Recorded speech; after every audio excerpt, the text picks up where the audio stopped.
Thank you, and I will now turn it over to Mr. Phillips. Thank you, Eric. Welcome everyone to Phoenix Raceway. It's a pleasure to have you all here. Seems like we were just here, I don't know, a year or so ago.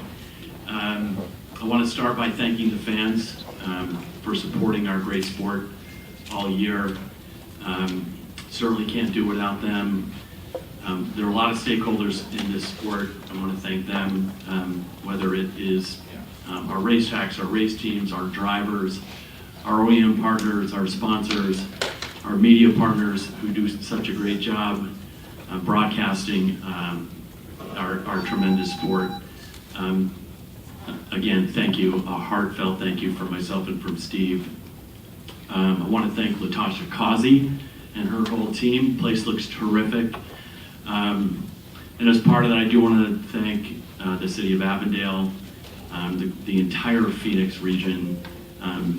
You guys for 6 years have put on, just such an incredible an opportunity for us to be here. It's just incredible. And Latasha, you've done an amazing job. And although, after 6 years, we are going to have our championship next year in Miami as then part of a rotating piece. Our expectation is Phoenix would rotate as part of that particular championship. So this won't be it for Latasha and the crew here for a championship for sure. But we'll be off to Miami in that rotation, which is going to be really exciting. I want to also, it's so exciting that we're going to crown champion this evening in the Craftsman Truck Series. I want to wish all the competitors good luck there. Tomorrow in the Arkham Menards West Series, crowning a champion. Our Xfinity Series tomorrow evening and crowning a champion there, and obviously our Cup Series on Sunday. All of them deserving to be here. I know there's lots of questions about future formats and whether that's going to change. We don't have a lot to talk about today on that front. With that said, we're going to concentrate on the championship this weekend, and we're excited about what we're going to put on for the race fans for sure. Just a quick shout out. I know Matt Crafton has announced that his full-time truck series is coming to an end, a 3-time champion. We just want to wish Matt all the best for the future. In his next chapter, I'm sure he is going to be behind a wheel of something in the future, but as a full-time racer, again, we wish Matt all the best. The one thing I want to talk about before I turn it over to Steve is momentum. And I think this sport has a lot of momentum at this particular point, and a lot of different areas. So one, we just heard the Freeway Insurance announcement being our 4th premier partner. A big shout out to Cesar and his entire team. We're thrilled that he's back with Daniel. We're thrilled that they're going to expand their relationship to include a race entitlement, as well as being our 4th premier partner, joining Coke, Busch Light, and Xfinity. But it goes way past that. I mean, if you think about where sponsorship lives today versus where we were 3, 4, 5 years ago, if you ask our race teams, probably the best number of sponsors on cars that they've had in probably 15 years as we head into the 2026 season. The racetracks are doing great from a sponsorship standpoint. I think after a couple of years of, kind of at the league level, at the NASCAR level, I think we were a little bit behind. We're closing that gap quickly with a number of new sponsors that have come on board. There are a number that will be making announcement in the near future. Nothing announced today, but again, if you think about the importance of sponsorship to NASCAR broadly, the revenue is important, don't get me wrong. But it's what the sponsors do to showcase our sport to their customer base or their B2B base and bringing them to the racetrack and experience this sport. It's important. NASCAR's growth in the 90s and 2000s was largely built on sponsorship. And so for us to have this sponsorship come back to the level it had is very gratifying and heartwarming. We had a question last year in this room about driver star power. One of the ways we thought we would be addressing driver star power and making greater stars of our drivers is through a program that initially came out of the driver advisory group, or driver advisory council, and that was the driver ambassador program. Steve's here to help me with many things, so I appreciate that. So the driver ambassador program.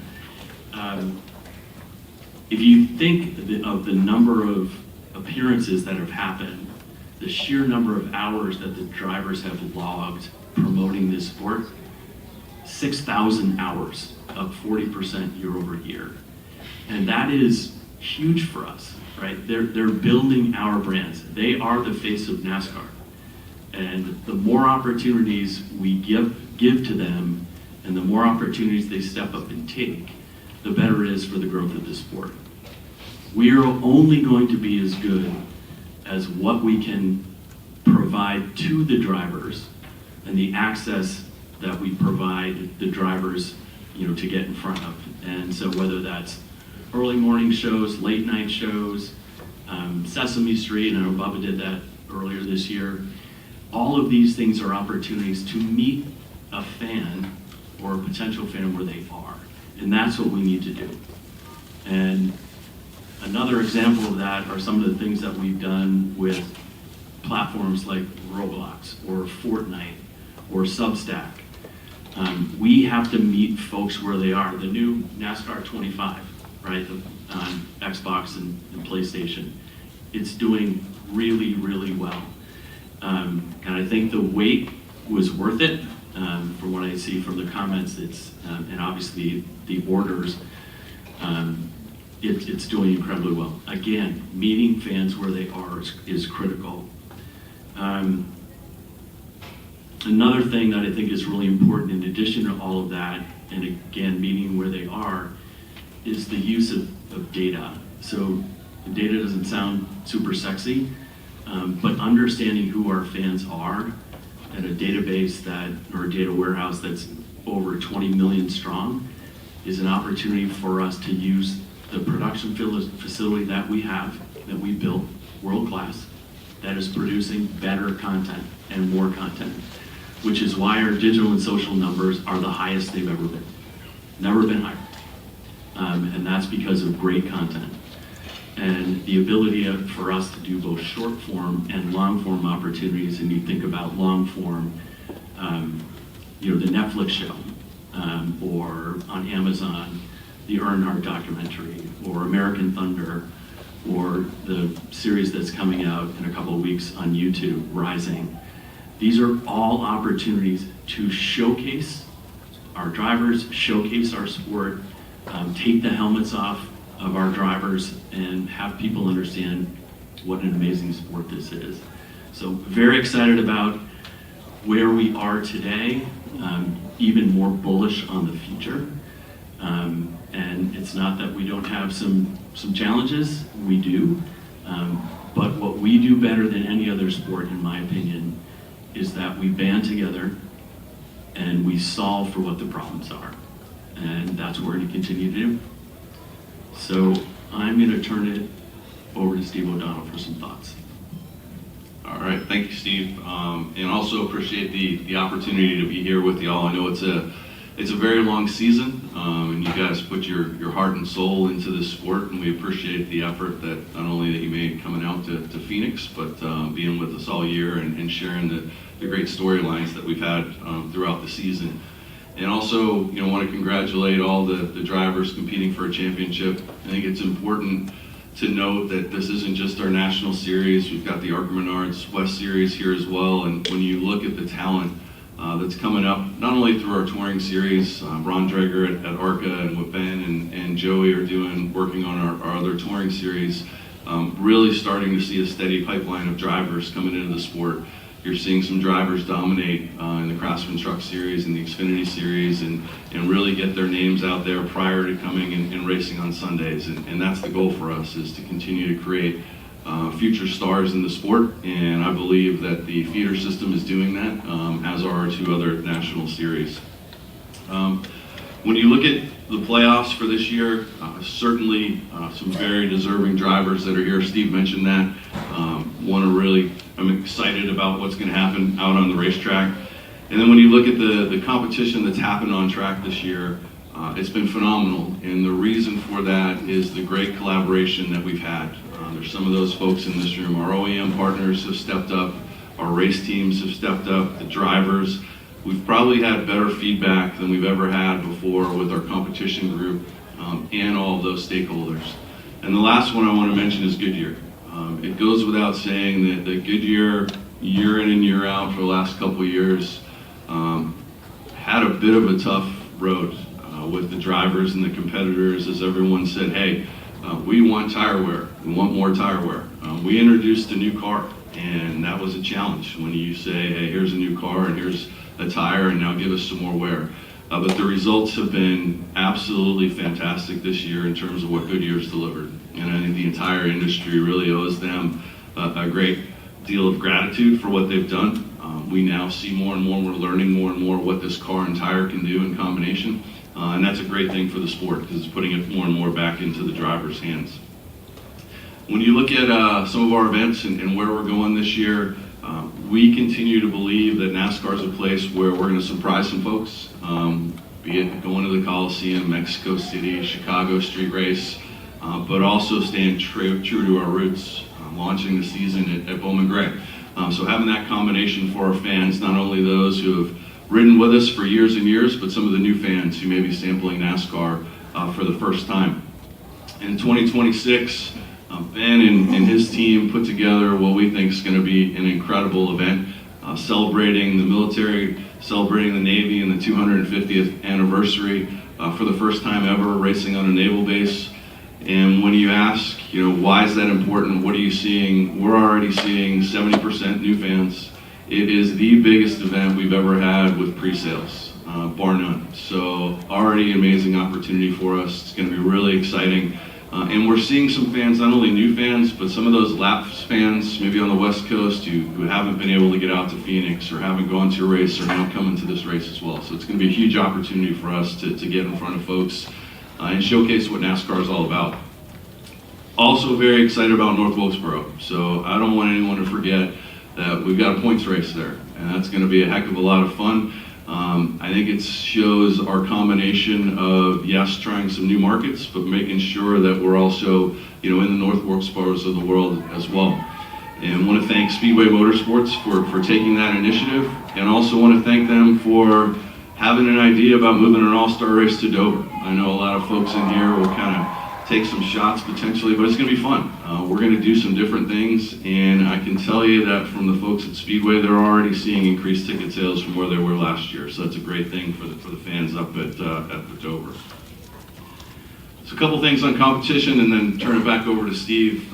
Certainly, our fan base is very vocal, and that is a great thing, because if our fan base was quiet, we know we would be in trouble. They're passionate, and they let us know where they want to see things. One of those was around horsepower, and drivers in the industry all wanting to add horsepower, especially to our short tracks, and really look at what we could do to put some more back in the driver's hands. So working with the teams, especially the engine builders, who I would say a big thank you to. It's not as easy as it seems. Some say, why not 1,000, why not 1,200 horsepower? Let's just keep going. The costs go through the roof when you do that. So it's easy to say it, and it's easy to say I want it, but when you put a bill in front of a race team or in front of an OEM and it's astronomical, it doesn't really become something that makes a lot of sense. But when you can work together with a common goal within the rules and regulations that we have and deliver, you've got something, and I think that's what the industry has done. We'll learn a lot. We've got an off-season test at North Wilkesboro, so we'll be able to go there not only with the horsepower and tire combination. We'll look at some different aero things as well, nothing to announce, but we're able to now start experimenting and look at some different options as well. The second thing for the fans, and Steve talked about this a bit, playoff format. So I'll be very clear that whoever wins under the rules that have been established. Everybody knew them going into this year, and we're going to crown 4 champions. We're all going to be extremely happy to do that. But there's been a lot of work done, and Tim Clark's led a committee that's included almost every stakeholder in the industry. OEMs, tracks, teams, former drivers, current drivers, and we've kicked around a ton of ideas. And so while there's nothing to announce today, I think all of us agreed that it would not be fair to come in here before we crown champions and say, hey, we're thinking of this. But I can say that Steve and I have certainly heard the industry, understand the challenges that are out there. So the goal is to balance some of those moments that we've had with the great racing, but also deliver a little bit more of I think what the fans in the industry is asking for. So more to come. We did rotate the race. Steve mentioned this to Miami. That was probably the biggest ask, was rotate the championship. We can check that box off, but there'll be some other things that we're going to have as well. And the last thing I'd say is just, Steve talked about this up front, just a thank you to the industry for really working together this year, especially as we looked at week in and week out. I believe this is our 28th race in a row on the Cup side. That's a grind, especially for the race teams, and they've hung with us, they've worked together with us, the drivers have worked with us, and it's really been a great year. And I want to thank the OEMs, the sponsors, as Steve said. I also want to thank our employees, and that means the NASCAR employees not only here in Phoenix and at the track, but all across the U.S. who, despite a lot of noise out there, despite a lot of challenges, put their heads down and delivered on what we think is an incredible race season. So we're excited about the future. 2026 is going to be a lot of fun. We've got some old school things we're gonna bring to the table, which will be fun. But with that, I will turn it back over to Steve.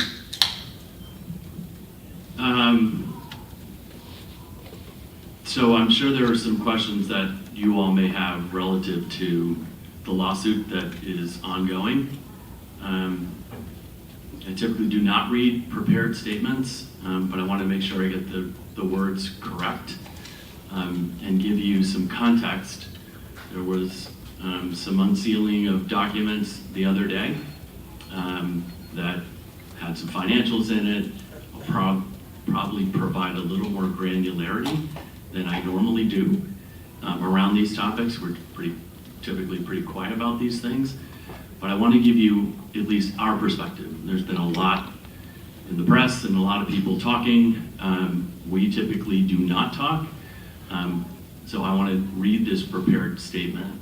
What I will tell you, as I told you last year with ongoing litigation, we are not going to answer questions. So I'm hoping that what I read to you today will give you some context, a little more perspective from where we're sitting, and again, I would ask you to respect by not asking questions and not using your question on something that we cannot answer or are unwilling to answer at this point. So since I'm going to read, I have to take out my glasses. Please. Terrible getting old. Okay, in each of the past 2 years, I've sat here and told you the same thing. Healthy race teams are critical to our sport. And we've been true to our word.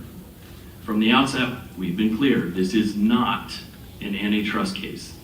The 2025 charter agreement is an improvement on the 2016 framework with enhancements that reflect real progress for teams and the sport, including over $3 billion in guaranteed payments to the teams. Enterprise value that is roughly $1.5 billion now to the race teams. Guaranteed starting positions each week that allow teams to sell sponsorship on the best billboards in sports, the next gen car. And charters guaranteed for 14 years until at least 2039, plus an obligation to negotiate in good faith beyond that. The bottom line here is NASCAR is committed to charters. I also want to be clear. The France family started NASCAR in 1948 using their own resources, grit, and ingenuity. They have taken countless personal and financial risks, investing billions of dollars and untold hours into growing this sport to create the opportunity for teams to race in front of fans for nearly 8 decades. We are proud of what we built for fans together with the race teams, especially since the charters were introduced. As you saw in the race team declarations, the charter system is a critical part of the sport and something we created with and for the teams, and will continue to defend and preserve it. Make no mistake, the lawsuit puts this at risk. We'll start with Bob Pockris here in the front.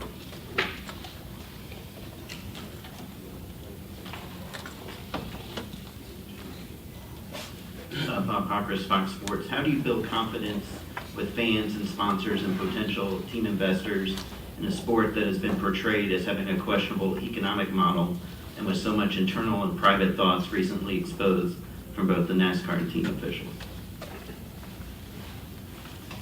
I guess I'll take this one, Bob. I think that, listen, this is unfortunate. It's certainly not something that we were interested in having happen, but it's happened. I would say that the comments that Steve and I made up front were meant to show that this sport is both resilient as well as a significant amount of amazing things that are happening. What I do know is that there are a number of teams out there that are interested in selling their charters. Some are in the process of doing that right now. Say the interest from private equity has never been higher. Are there some comments that have been made on both sides that are unfortunate? Yeah. Are there things that, Steve and I said that we would like to not have made public? Yes. And I'm sure there are things that 2311 and Front Row also feel that way, Bob. But what I do know is this is an amazing sport. We are a very resilient sport. We have asked our employees, all of them, to Steve's point, to put your head down and grow this sport. And that's what we've done. And I don't think a lawsuit or anything else is going to ultimately pull against the overall success of the sport as we move forward. Okay, thank you. Next we'll go to Jordan Bianchi. Jordan Bianchi with The Athletic. This question is for one or both of you. When you compare TV ratings for a race being on either broadcast or cable, there is a noticeable difference in that number. What level of concern is there about this, since this is year one of a 7-year deal? Yeah, it's a good question, Jordan, and I should have addressed that in my upfront, which I intended to do. When the season started, because of the distribution changes to be less broadcast heavy and more cable heavy and streaming, we knew we were going to have a reset. And we had projected that reset and told everyone in our industry that reset would be between 14 and 15% on income. We also told them we'd probably have double-digit increase in Xfinity. And then trucks would be, where trucks are, because the distribution stayed the same primarily on FS1 and some Fox. So right now as we sit, our ratings in Cup are down 14%, exactly what we projected.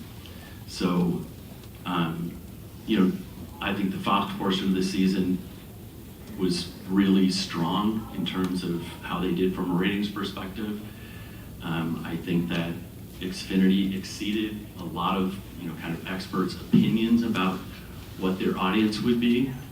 We surmised that the audience makeup of Amazon would be younger than it was by about 6 years. And then the production value that Fox and NBC have had traditionally, amazing. And then everyone just raised their game. Amazon's production was tremendous, and Turner Sports was tremendous. NBC already had a high bar, right? The Turner numbers were slightly softer than we thought they would be, slightly, but in line with the projections. I would say the cable portion of the NBC package has been a little softer than we had expected. Bounce back on on the NBC races, and I think we'll have a decent rating here on Sunday. So again, the expectation moving forward, now that we have had the reset, is that we are going to grow. And we're going to grow because we have the best racing in the world. Our stars are going to be more out there. We're creating better content, all the things that make fandom. So again, are we concerned about where the ratings are? No, it's exactly where we thought they'd be. Okay, next we'll go to Kelly, and then we'll go to Jenna, and then we'll go to John Newby after that. Kelly, KernelRacer.com. I'm not sure who this is best for, so either one of you, please. There was a change in race control earlier this year on the Cup side with Jusan leaving. Anything you can share about what happened there, or what are the plans, at least going forward, for race control of who will be up there? And again, just plans. Yeah, nothing I can share other than, it was an internal personnel matter, and wish Jusan well, did a great job for us. Tim Berman is calling the races. And I think I'd probably be remiss, and I'll knock on wood here, but I answered 2 years in a row. I was up here answering officiating questions about missed calls, bad calls. I don't think Elton Sawyer's been behind the hauler once this year, and so I want to give a bit of a tribute to the team. Of course, anything can happen, right, this weekend, but I think those guys deserve some acknowledgement for really doing a hell of a job throughout the year, and I think our competitors would share that as well. Jenna next. Hi, Jennifer, AP. I want to clarify up front, I'm not asking like a gotcha contentious question. Denny is very on record that he's treated fairly by you guys, that he doesn't have any problems, 2311 doesn't have any problems at the racetrack. That being said, he is a habitual pit road speeder. Should something happen Sunday that Denny does, that NASCAR has to make a call and penalize him on, is there any concern that the NASCAR fans or, skeptics might think that it was intentional on your guys' part? No. Why are you so certain that the fans will buy it? Because we have all the technology in place. We have an unbelievable officiating team. And I think that question actually is a bit absurd. So I'm pretty confident in the decisions we'll make and the transparency we've had throughout the year.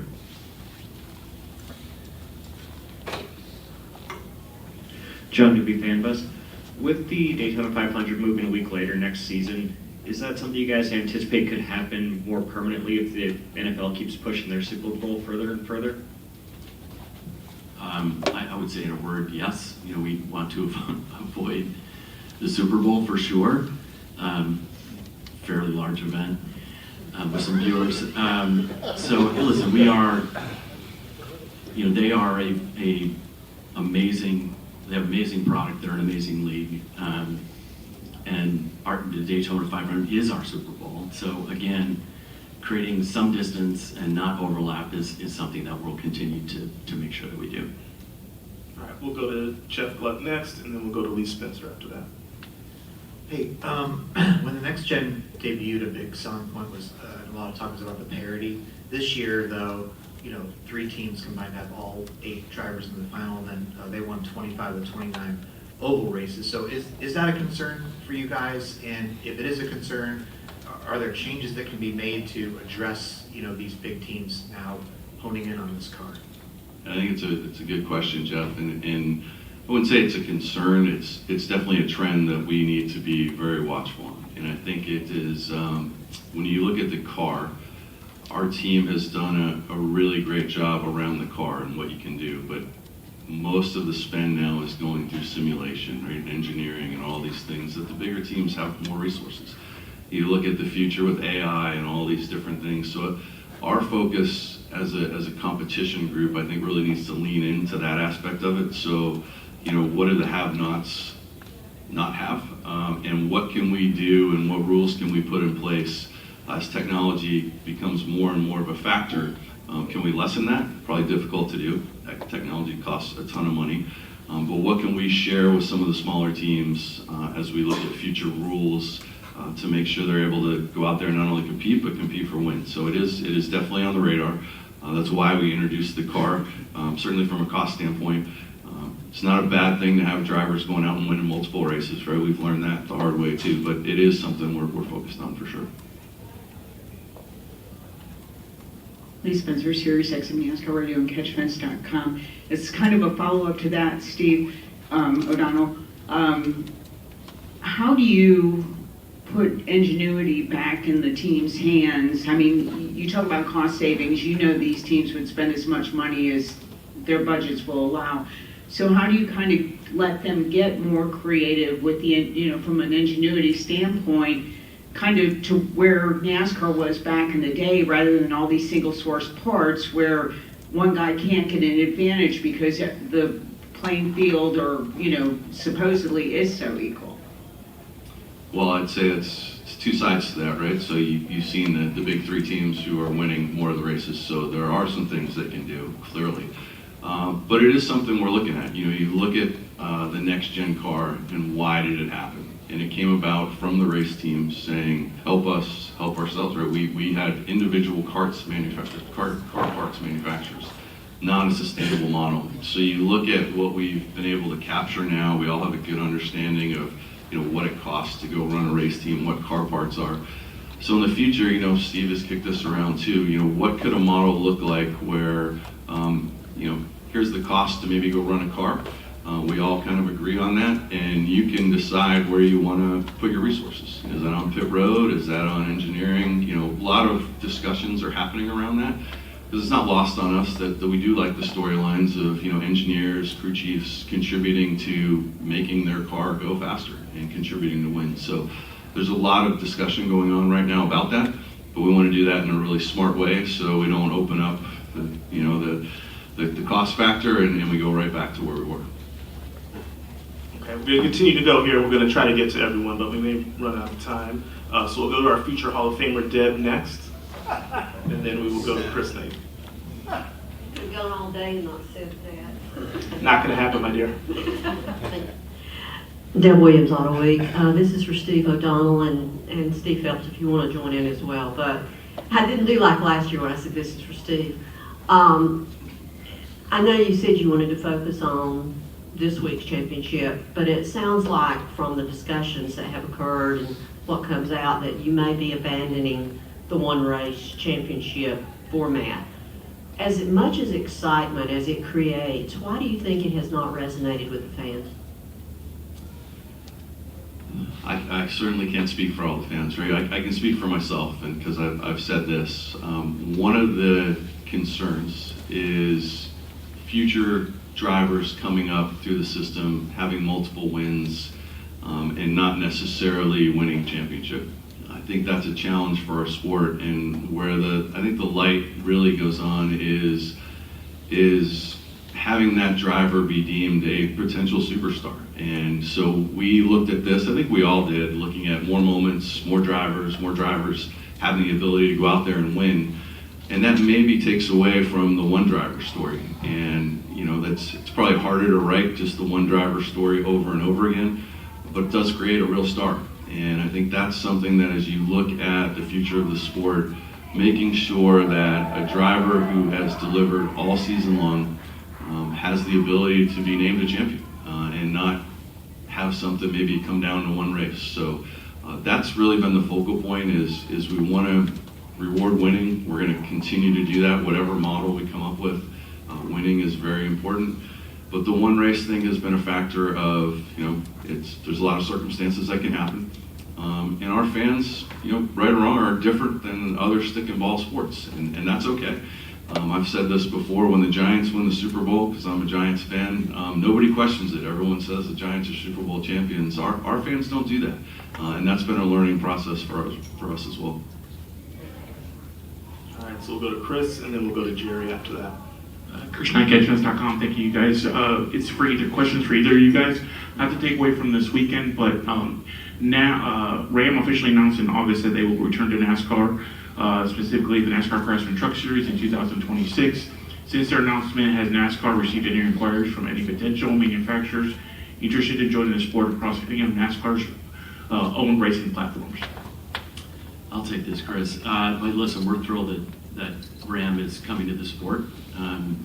Might that be followed up with them going to Xfinity or soon to be O'Reilly's Auto Parts series?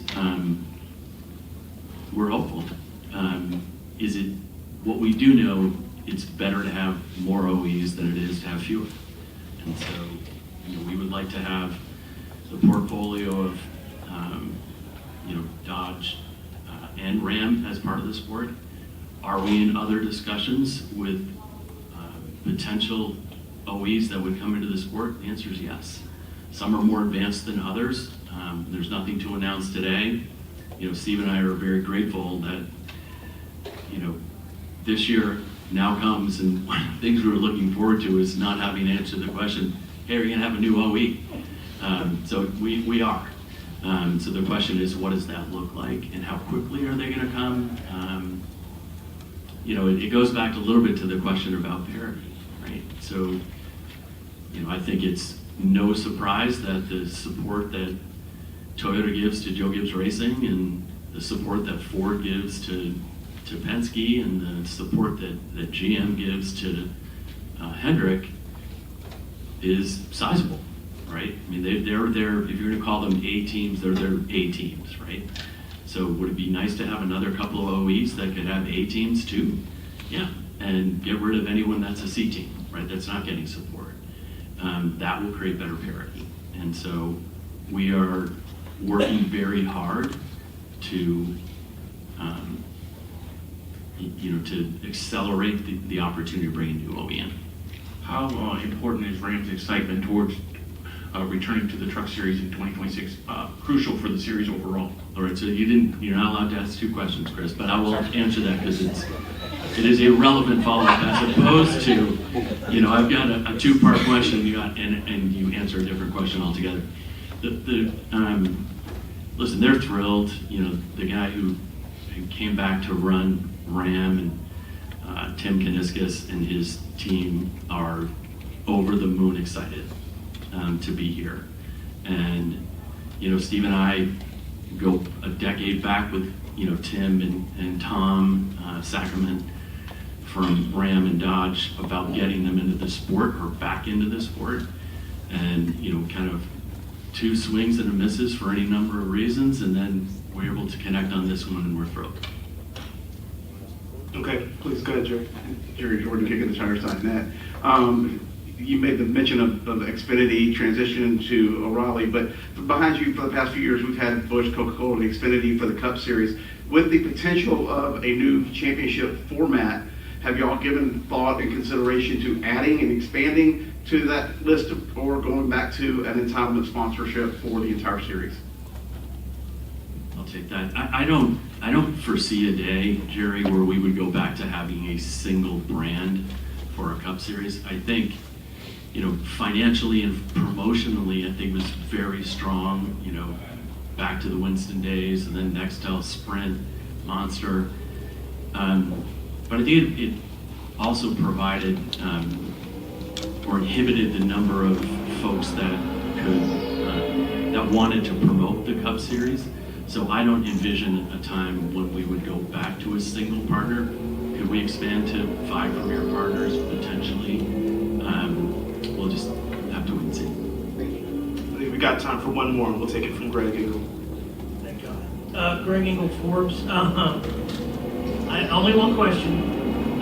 Talk about when we brought up the next gen car, we were talking about hybrid powertrains and some. But given the political climate, which has changed like as much as I changed my socks, and everything's kind of slowed down in terms of EV sales and all that, are you still moving forward with still studying that?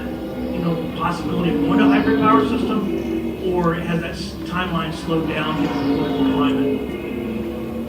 I would say it's slowed down in general, not necessarily political climate, but discussions with our OEMs. I would say that ABB's been an incredible partner when we've looked at the electrification model, and we've learned a lot, and we've showcased that I think we can do some things, show it to the fans, show what kind of might happen.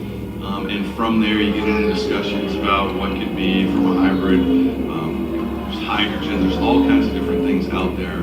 I think what it's done is allowed us to have the discussions with the OEMs about the future and get way ahead of this now.